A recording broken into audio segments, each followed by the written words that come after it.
원래 지산교회는 이 자리에 있는 게 아니라 제가 청년 시절에 지산동 마을 가운데 있었어요. 그리고 그 초대 목사님께서 신학생 시절에 강의도 해주셨어요. 그리고 찾아와서 이제 조언을 듣기 원하는 신학생들에게 개척하려고 하면 땅을 100평이라도 구해놓으라고 말씀을 하셨는데 들을 기가 없었습니다. 오늘 말씀은 예루살렘 교회의 부흥에 대한 말씀입니다. 성령이 임하고 이업 속에서도 사도들과 제자들이 예수 그리스도의 복음을 전했어요. 믿는 자들이 엄청나게 늘어났습니다. 믿는 자들만 늘어난 게 아니라 서로의 필요를 채워주는 정말 건물은 없는 교회였지만 아름다운 교회였습니다. 교회 밖에서 교회를 흔들지 못했어요. 그런데 교회 안에서 문제가 교회를 흔들게 되었습니다. 구제로 인한 일이었죠. 서로 자기들을 돌보지 않는다고 원망하고 불평하는 시험이 있었습니다. 그때 12사도가 제안을 했어요. 성령과 지혜가 충만하여 칭찬되는 사람 7에게 구제를 맡기고 오로지 기도하는 일과 말씀에 힘쓰리라고 제안을 했어요. 교인들이 그 사도들의 제안을 기쁨으로 받아들였습니다. 7사람을 기도하고 안수하여 세웠습니다. 그리고 7절에 보면 하나님의 말씀이 점점 왕성하여 예루살렘에는 제자의 수가 더 심히 많아지고 허다한 제사장의 무리도 이 도에 복종하니라.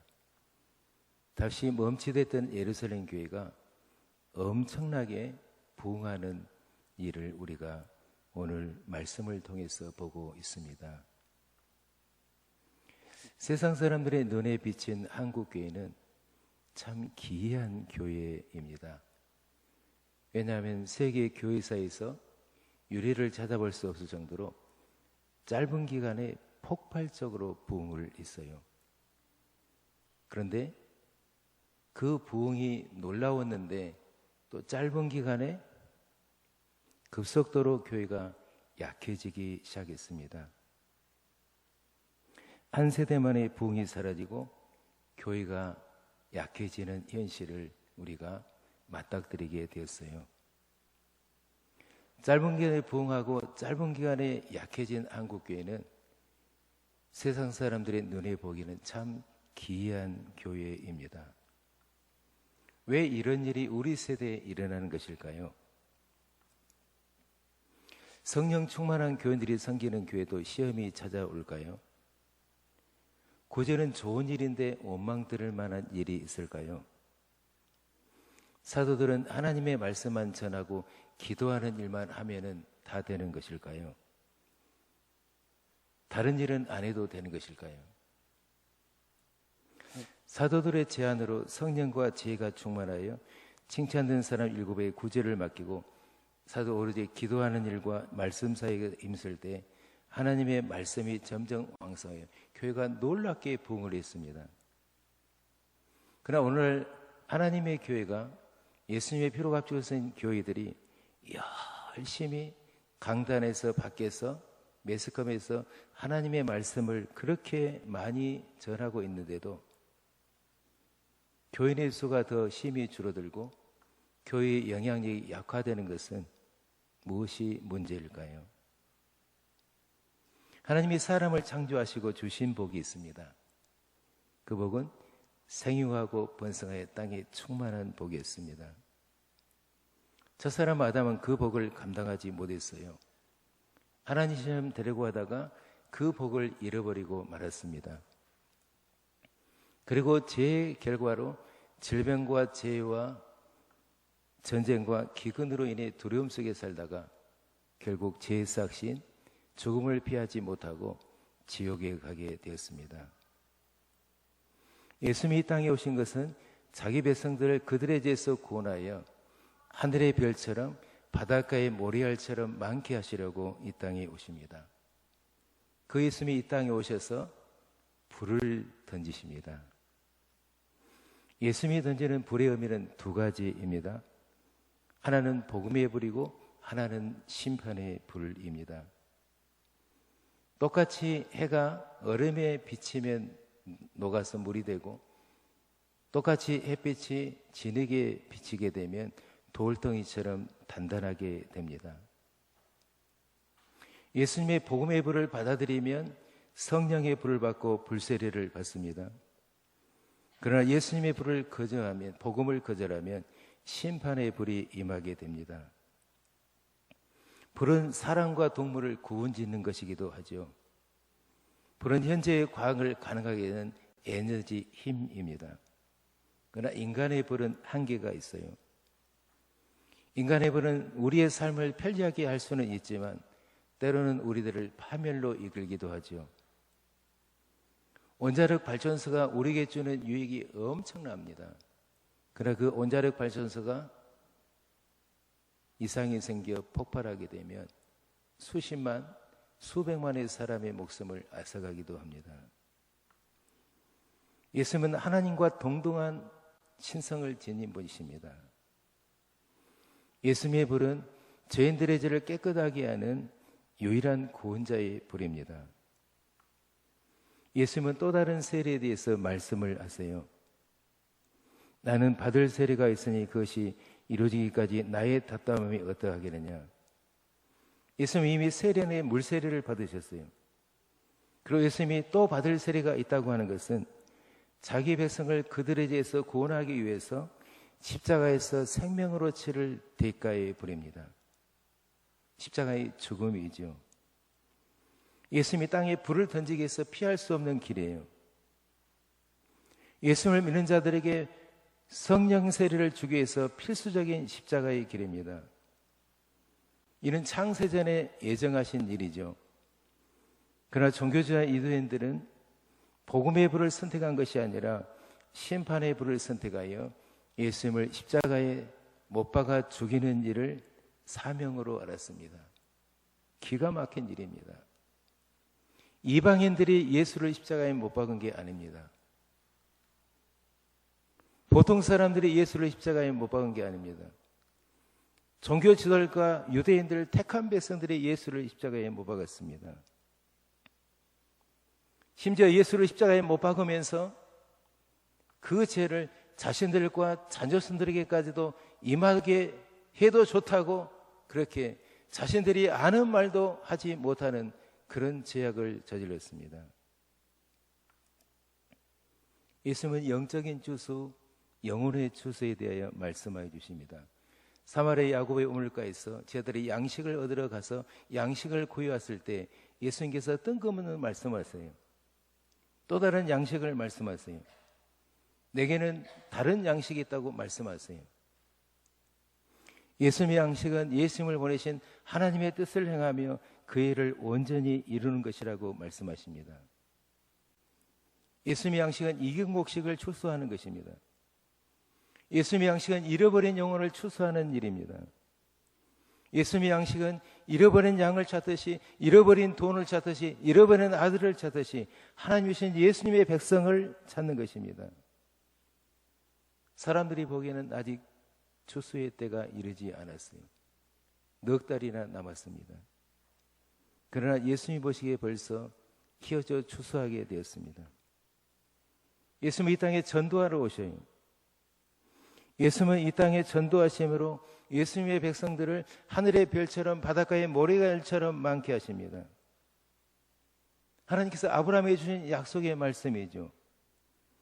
그를 이끌고 밖으로 나가 이르시되 하늘을 우러 무뼈를 셀 수 있나 보라. 또 그에게 이르시되 내 자손이 이와 같으리라. 자식이 없는 아브라함이 주신 전능하신 하나님의 약속의 말씀입니다. 육신의 자손이라는 약속을 포함하여 영적인 자손, 예수님을 믿으면 구원받는 아브라함의 믿음의 자손을 포함한 약속의 말씀이죠. 그 약속의 말씀이 아브라함의 족보를 통해 오시는 예수님을 통하여 이루어지는 것을 마음에 새기시기를 바랍니다. 우리는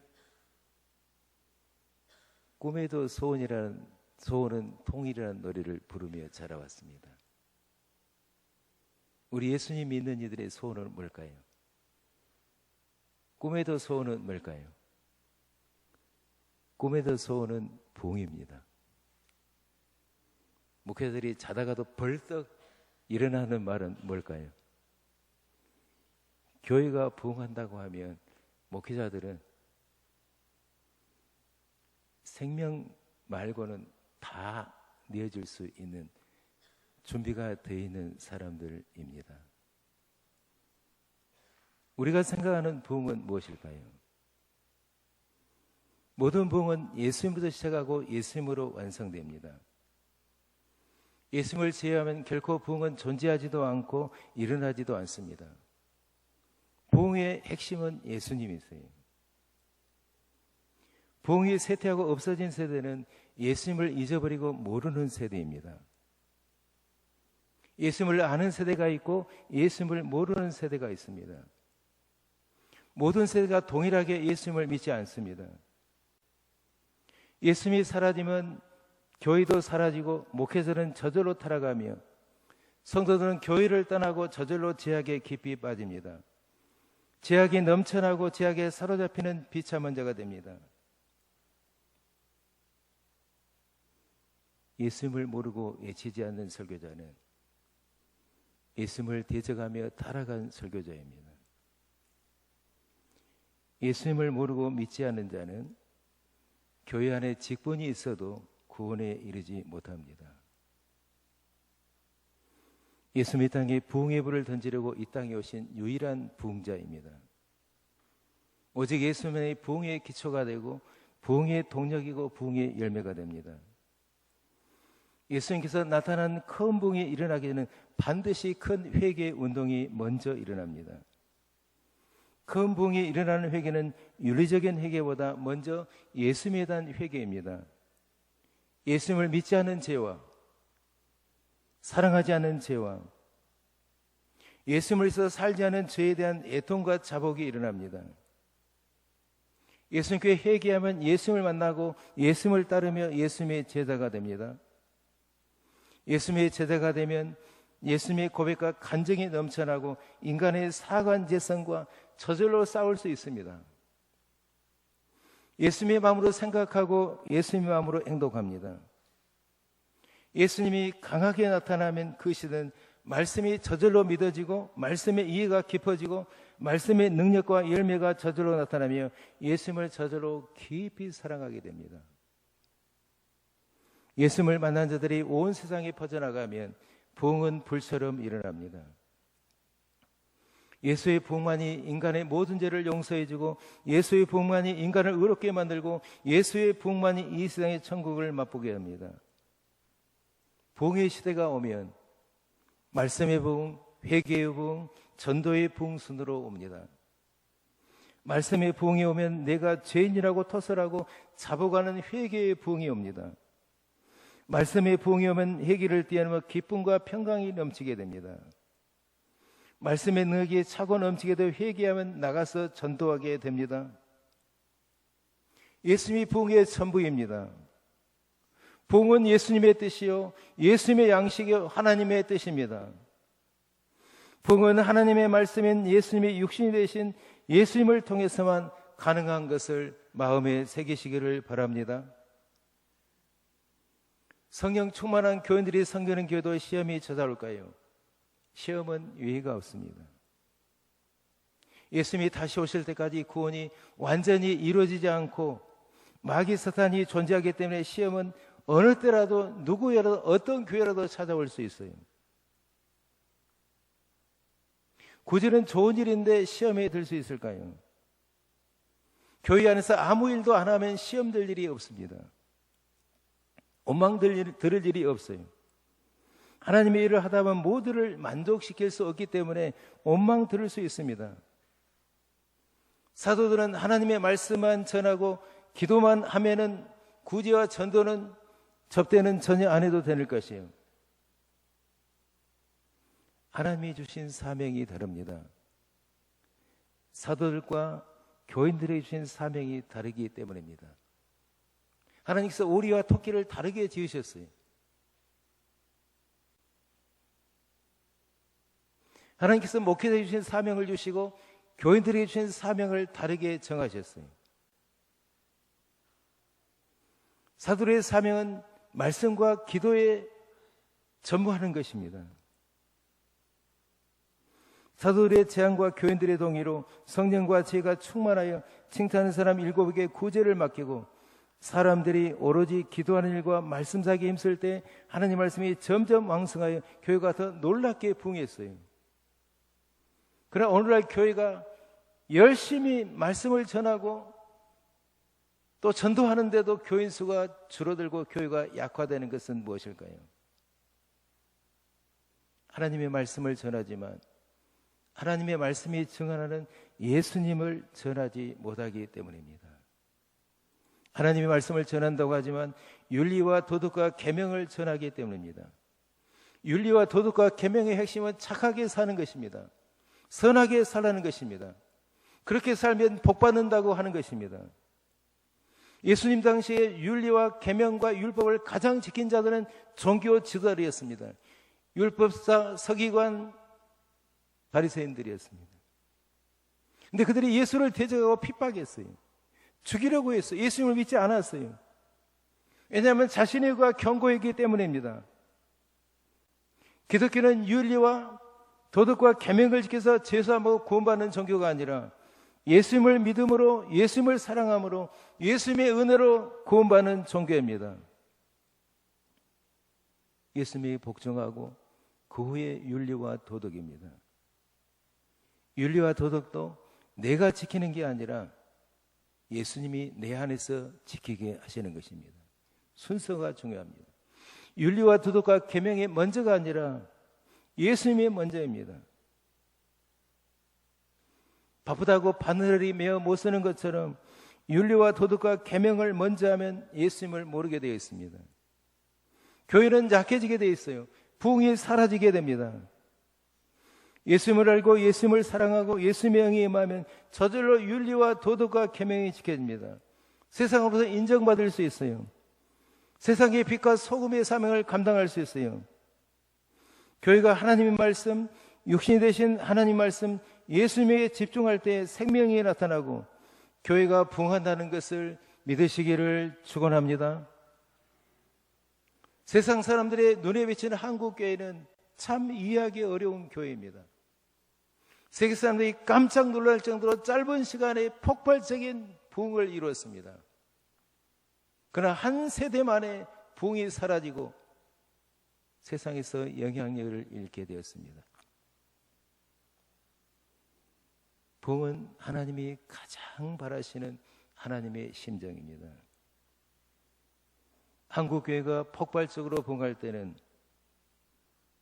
예수님을 아는 시대였습니다. 예수님을 전하는 시대였습니다. 한국교회가 부흥할 때는 목회자들이 예수님을 알았습니다. 목회자들의 학력이 좋지 않았어요. 지식이 많지 않았어요.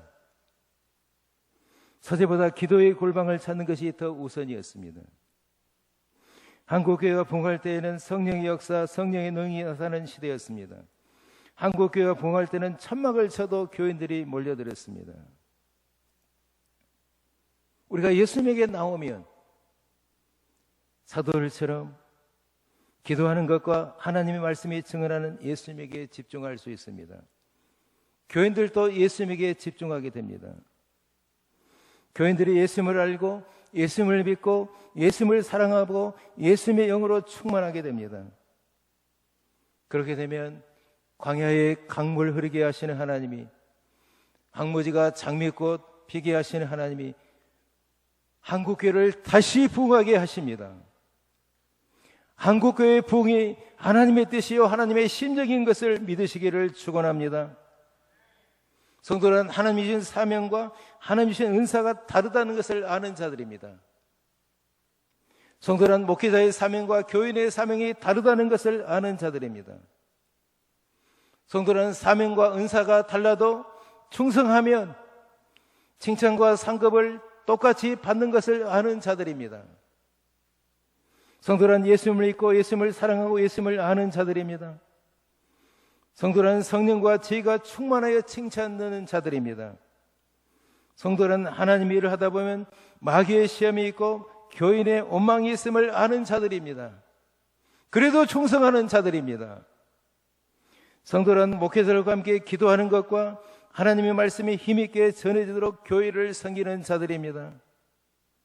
성도란 그리스도의 몸된 교회의 지체들로서 목회자들과 함께 교회가 부응하는 축복과 영광을 함께 누리는 자들인 것을 믿으시기를 축원합니다. 강주지상교회 임직자들과 교인들의 소원이 강주지상교회 부흥이 될 수 있기를 바랍니다. 우리는 교회의 부흥이, 영혼 구원이, 전도가 하나님의 소원이요 하나님의 심정인 것을 알아야 합니다. 우리는 전도가 안 된다, 부흥이 멈췄다, 부흥이 안 된다는 마귀 사단의 속삭임에 귀 기울이기를 바랍니다. 우리는 교회 안에서 원망과 다툼이 일어날 때 눈앞에 보이는 교인들과 싸우지 말아야 합니다. 그 교인의 배후에서 분쟁을 일으키는 마귀 사단과 싸울 수 있어야 합니다. 눈앞에 보이는 교인들을 사랑할 수 있어야 합니다. 있는 모습 그대로 볼 수 있어야 합니다. 초대교회처럼 원망과 분란이 일어날 때 강조지상교회와 지혜롭게 대처하여 오히려 교회가 부흥하는 기회가 될 수 있기를 바랍니다.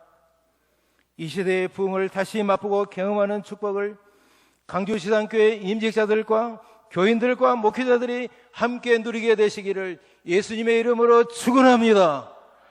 아멘. 아멘. 아멘.